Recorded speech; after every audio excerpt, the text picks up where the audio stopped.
వర్ధిల్లాలి భారత communist party, వర్ధిల్లాలి భారత కమ్యూనిస్ట్ పార్టీ, సిపిఐ సిపిఐ, వర్ధిల్లాలి భారత కమ్యూనిస్ట్ పార్టీ, వర్ధిల్లాలి భారత కమ్యూనిస్ట్ పార్టీ. ఎర్ర జెండా పోరాటాలు, ఎర్ర జెండా పోరాటాలు, వర్ధిల్లాలి భారత కమ్యూనిస్ట్ పార్టీ.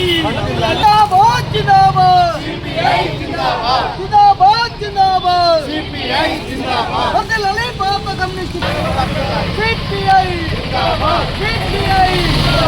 జిందాబాద్ జిందాబాద్ జిందాబాద్ జిందాబాద్.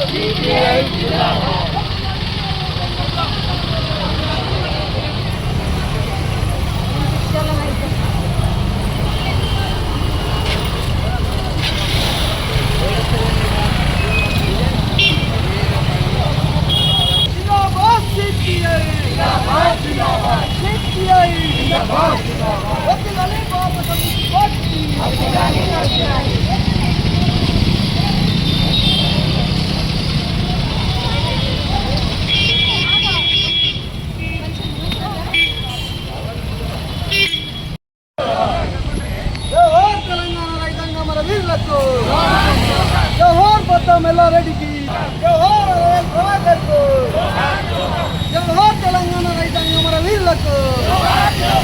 వర్ధిల్లాలి ఎర్ర జెండా పోరాటాలు. అరుణ పతాకమా చేకొను వారెసల్యో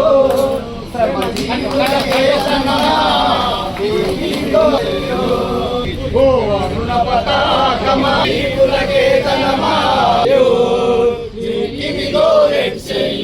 వర్ధిల్లాలి భారత కమ్యూనిస్ట్ పార్టీ, అమరవీరుల సలాం, లాల్ సలాం, లాల్ సలాం, లాల్ సలాం, జురులారా లాల్ సలాం, జురులారా లాల్ సలాం, జురులారా లాల్ సలాం. మీరు పాడిన పాటల్లో, మీరు నడిచిన తొవ్వల్లో, మీరు ఆడిన ఆటల్లో, మీరు ఆడిన ఆటల్లో మీకు లాల్ సలాం, వీరులారా మీకు లాల్ సలాం, సూరులారా మీకు లాల్ సలాం. వర్ధిల్లాలి వీరు లాల్ సలాం, లాల్ సలాం, లాల్ సలాం, లాల్ సలాం. జోహార్ అమర వీరులకు.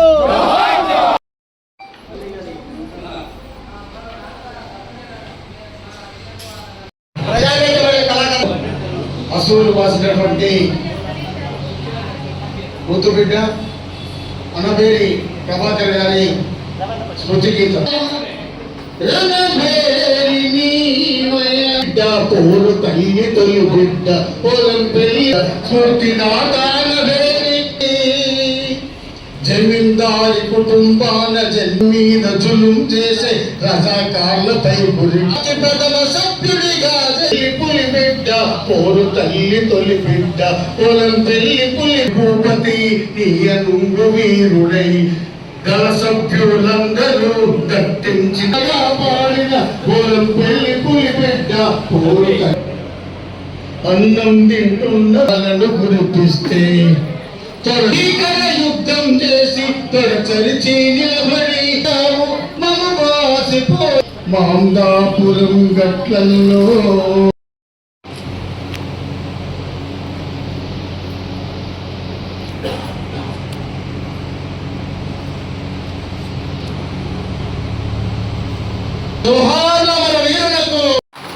ఈ పవిత్ర పుణ్యోత్సవ ఈ సిరిసిల్ల జిల్లా అంటే వేములవాడ వల్ల ఈ జిల్లానికి రావటం నేను ఒకసారి వచ్చారే కానీ ఇట్లా రావాలని కోరికతో రావటం జరిగింది. అందరిని కలవచ్చాను. ఈ జిల్లాకి రావటం నాకు చాలా సంతోషంగా ఉంది.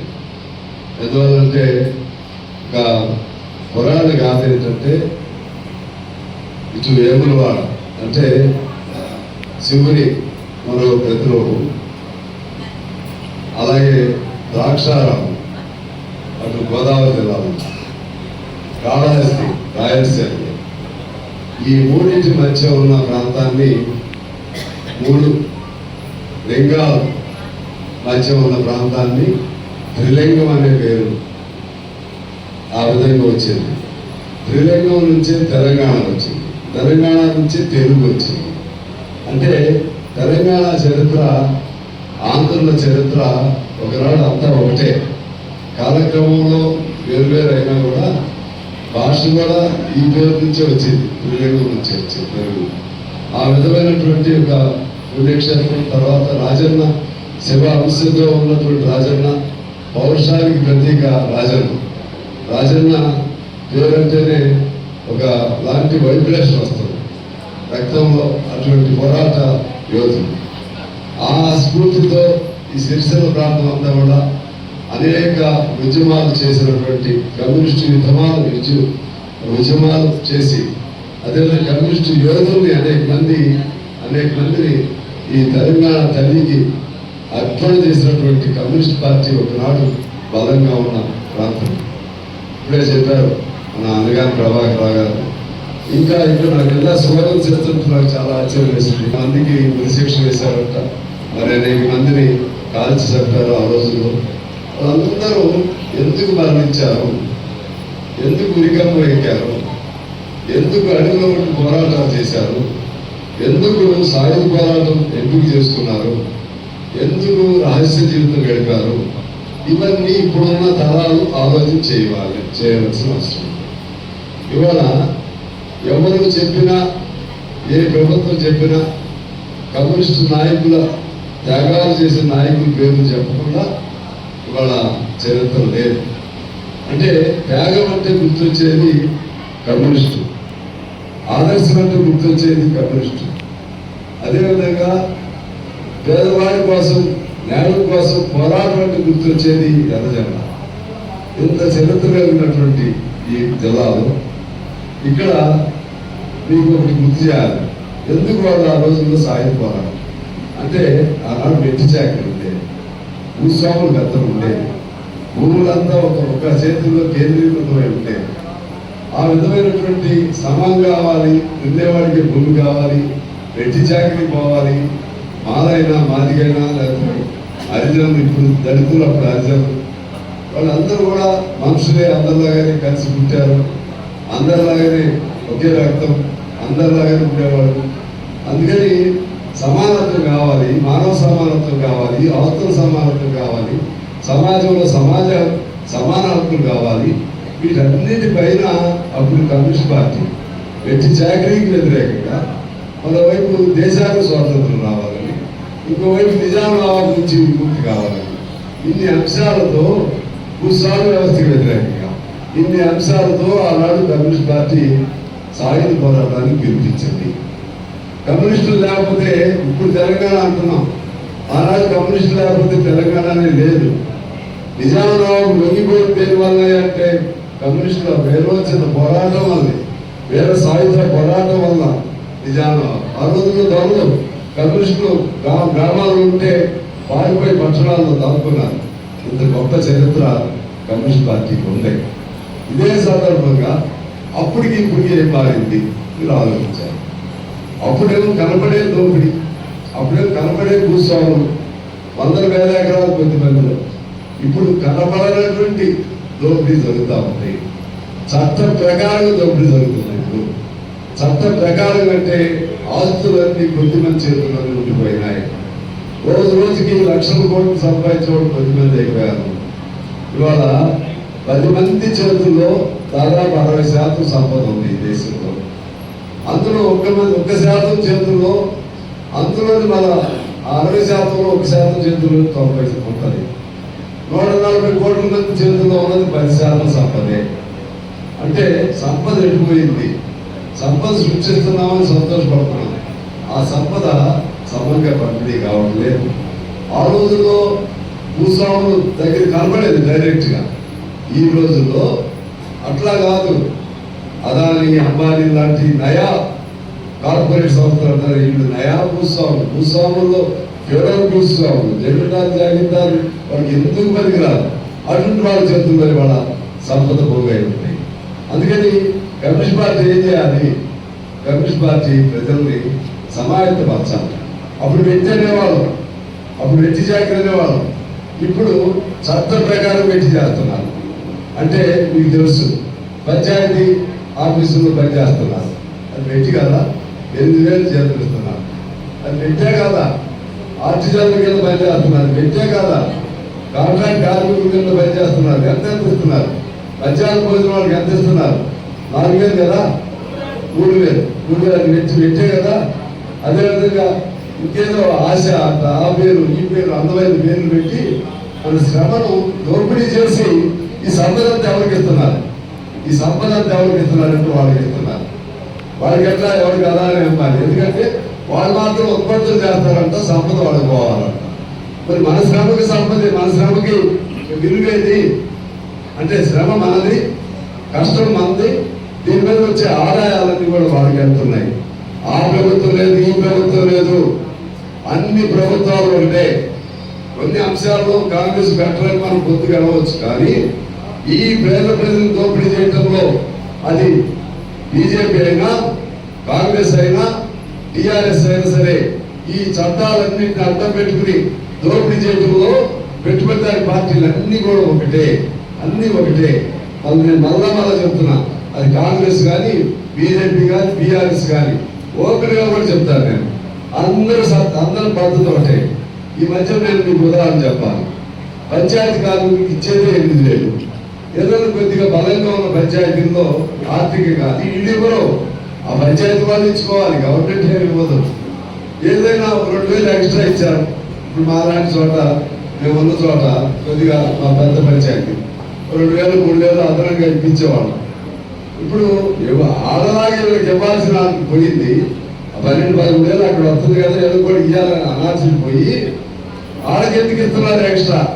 ఈడు కాదు ఇచ్చేది, గవర్నమెంట్ కాదు, పంచాయతీ. అవి కూడా తగ్గించేశారు 8,000. ఇదేమి మోసం, ఇదేమి తగ్గ, ఇదేమి పెట్టి. నేను సిందగి గారితో కూడా చెప్పా, అమ్మా నువ్వు పంచాయతీ శాఖ మంత్రివి అంటే ఇది అన్యాయమే అన్నా. కానీ ఆ మాట కూడా ఎవడు ఎదురాడు. అధికారులంతా వేరు, కార్పొరేట్ సంస్థలంతా వేరు, మన ఐఏఎస్ వాళ్ళకి ఎట్లా లాభం కావాలి. ఇది ఈ పద్ధతుల్లో దోపిడీ జరుగుతూ ఉంది. ఈ దోపిడీకి వ్యతిరేకంగా ఎవరు పోరాటం చేయాలి?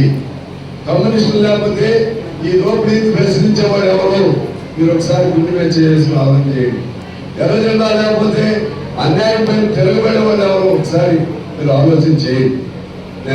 నేను అంటున్నాను, అప్పుడేమో వెచ్చి చాకరికి వ్యతిరేకం, దున్నేవారికి. ఇప్పుడేమో ఆర్టిజన్లు, కాంట్రాక్ట్ కార్మికులు, పంచాయతీ వర్కర్లు వాళ్ళ జీతాలు పెంచండి అని పోరాటం చేస్తుంది. ఎర్ర జెండానా మరి జెండానా పోరాటం చేస్తున్నారు. మీరు ఆలోచన చేయండి. నేను చెప్పింది 3-4 సంఘాలే, మొత్తం శ్రమ అందరూ కూడా. చివరికి ఏంటంటే ఒక నానుడు ఉంది, మనందరూ తెలుసు. ఆ నానుడు ఏంటంటే, ఆ రోజుల్లో బానిసలు ఉండేవాడు, బానిసలు వాళ్ళే పోషించేవాడు, రాజులు చక్రవర్తులు పోషించేవాడు. ఎందుకు బానిసలు అంటే శ్రమ అంతా వాడే తీయాలి. కానీ వాడిని ఎట్లా పోషించేవాడు అంటే నలుగురైనా తిండి ఉండేది, కొద్దిమంది పెట్టేవాడు. కొద్దిగా బతకడానికి తిండి పెట్టేవాడు, బతకడానికి తిండి పెట్టి తర్వాత శ్రమ చేయాలి కదా, మళ్ళా చచ్చిపోతే మళ్ళీ పని చేసేవాడు లేడు కదా. బతకంత దానికి తిండి పెట్టి పని అంతా చేయించుకునేవాడు. దాన్ని బానిసత్వం. ఇవాళ నయా బానిసలు, నయా ఫెడరల్ ప్రభువులు. నయా ఫెడరల్ ప్రభువులు అంటే బాగా ఉన్నవాడు, నయా బానిసలు అంటే ఈ పని పేదవాడు. దీనిపై తిరగబడాలంటే మనలో చైతన్యం రావాలి. ఏం జరుగుతుంది? వాళ్ళ కమ్యూనిస్టు ఓట్లు వేస్తున్నావా మనం? ఎక్కడైనా ఓట్లు వేస్తున్నావా మనం? మీరు ఓట్లు వేయకపోయినా సరే కమ్యూనిస్ట్ పార్టీ 100 ఏళ్ళు బతికొంది. జనమందరూ ఓట్లు వేసి గెలిపించకపోయినా సరే 100 ఏళ్ళు బతికొన్న పార్టీ కమ్యూనిస్ట్ పార్టీ. ఇది ఈ దేశంలో మరే పార్టీ లేదు. ఈ దేశంలో 100 ఏళ్ళు ఎలా బతికొంది అంటే దీని ధర్మమే దీన్ని బతికిస్తుంది, దీని సిద్ధాంతమే దీన్ని బతికిస్తుంది. కమ్యూనిస్ట్ పార్టీలో ఉన్న నాయకులు ఏం తెలిసి తక్కువ వాళ్ళే కాదు, మనకేమి సామర్థ్యం లేని వాళ్ళే కాదు. మీ దగ్గర ఉన్నారు మీ చంద్రబాబు రాజేశ్వర గారు. సందర్భం కాబట్టి చెప్పాలి. చంద్రబాబు రాజేశ్వర గారు మహామేధావి. ఇందులో ఉంటే ఎమ్మెల్యే ఉండేవాడు. దానిలో వాళ్ళు పోయాడు ఇంకో పార్టీలోకి. పోతే అయ్యేవాడేమో మంత్రి కొంచెం బతుకుంటే. అంటే ఇందులో ఉంటే మంత్రులు అవరు, కానీ అందులో పోతే మంత్రులు అవుతారు. మనకంటే చంద్రబాబు రాజేశ్వర కంటే శక్తివంతులు ఆయన ముందు వాళ్ళందరూ మంత్రులు అయ్యారు, ఆయన అవలా. అట్లే చారా గారు ఉన్నారు. చారా గారి కంటే ఆడున్న ప్రభాకర్ శక్తివంతుడా? మీరు ఆలోచన చేయండి. ఎక్కడెక్కడ మన సుధాకర్ రెడ్డి గారి కంటే రేవంత్ రెడ్డి శక్తివంతుడా, లేకపోతే మన త్యాగం చేసిన అనగాని ప్రభాకర్ రావు గారి కంటే గొప్పవాళ్ళు వీళ్ళు, మన చంద్రనేని మన చంద్ర రాజేశ్వరరావు గారు ఆయన బతుకుంటే కావాలనుకుంటే ఈ దేశానికి ముఖ్యమైన ప్రధానమంత్రి వాడు చంద్ర రాజేశ్వరరావు పుచ్చలపల్లి సోమరే ఒకళ్ళేంటి అదే ఒక మాట చెప్తాను. ఏరం సంజీవ్ రెడ్డి గారు అని ఉండేవాడు. ఆయన పేరు ఎన్నారో మర్చిపోయారు, నాకు తెలవదు. ఒకప్పుడు ఉమ్మడి రాష్ట్రానికి ముఖ్యమంత్రి, అదేవిధంగా తర్వాత రాష్ట్రపతి అయ్యాడు. ఆయన ఇంటర్మీడియట్ చదివాడు. వాళ్ళ తమ్ముడు ఉన్నాడు నేరం రాజశేఖర రెడ్డి, ఆయన గొప్ప చదువుకున్నాడు. కానీ ఆయన చదువుకునే రోజుల్లోనే అన్ని బాగా చదివి కమ్యూనిజం అనేది మంచిది, ఈ సిద్ధాంతం మంచిది, మనిషి మానవత్వం ఉన్న ప్రతి ఒక్కరు ఈ సిద్ధాంతం ఉండాలని నమ్మి ఎర్రజెండాలోకి వచ్చాడు. ఆయన మా అన్న ప్రధాన ముఖ్యమంత్రి అయ్యాడు, రాష్ట్రపతి అయ్యాడు అని ఆయన కోరికలతో అటు ఇటు పోలేదు. చివరి వరకు జెండా పోసాడు. చివరిలో చనిపోయిన తర్వాత ఆ జెండాని కప్పుకుని మరణించాడు నేరం రాజశేఖర రెడ్డి. అదేవిధంగా ధర్మేల నాగిరెడ్డి గొప్ప మేధావి, వాళ్ళ బావమధ్య వాళ్ళంతా ఆస్తి త్యాగాలు చేశారు. రాజు నారాయణ రెడ్డి, మొత్తం మెల్లారెడ్డి, మీ పిలిపించిన వాళ్ళు మీ జిల్లా వాసి, మీ దగ్గరే మొత్తం మెల్లారెడ్డి, మొత్తం మహింది, వీళ్ళందరూ దున్నేవాడికి భూమి కావాలని, నిజామాబాద్ పోవాలని తిరుగుబాటు చేసినటువంటి సాయుధ పోరాటాన్ని పిలిపించిన వాడు వాళ్ళ ముగ్గురు ఇచ్చారు పిలుపు. నేను ఎందుకు చెప్తున్నానంటే ప్రత్యేకం జాతిగా కమ్యూనిస్ట్ పార్టీలో లేరు. మీరు గమనించండి, మన నాయకులు ఎవరైనా కానీ ఈ పోటీ ప్రపంచంలో మిగిలిన వాళ్ళందరికంటే కూడా అధికారం కావాలనుకుంటే మంత్రులు, ఎమ్మెల్యేలు, మంత్రులు, ముఖ్యమంత్రులు, రాష్ట్రపతులు, ప్రధానమంత్రులు అవ్వగలిగే శక్తి ఎవరుకుంటుందంటే కమ్యూనిస్ట్ పార్టీకే ఉంటుంది.